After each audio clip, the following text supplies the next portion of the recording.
one morning, papunta ako ng work dahil nga physically separated kami but we're trying to work out our marriage. Nag-decide lang ako na daan muna ako sa kanya. Nagulat ako, nandun pala yung woman in the house, in our room where we were staying before. I was really angry and nagsisisigaw talaga ako. Sabi ko talaga, anong ginagawa niyo dito? Ang bababoy niyo.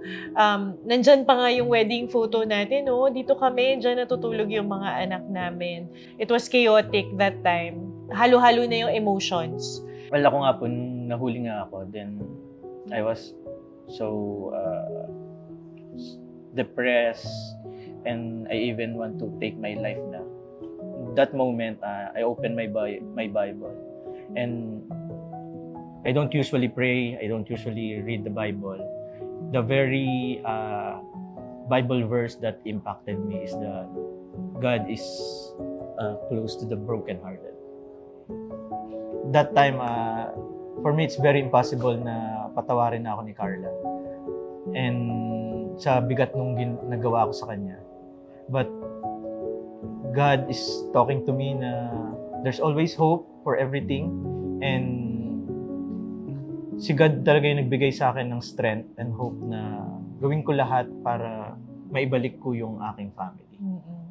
May feed actually lumabas sa Facebook ko. It's about praying for your husband.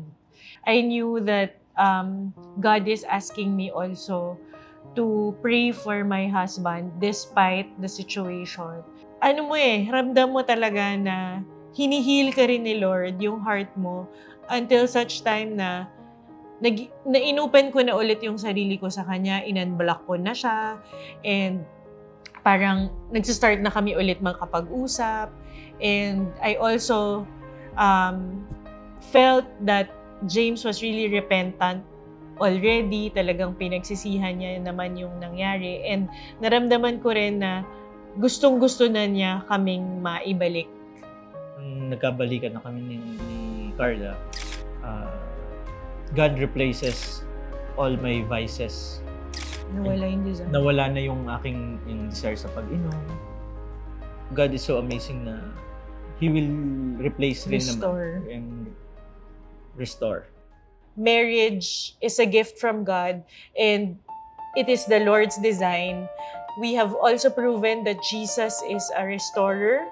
He will really make ways para mabuo ang isang family.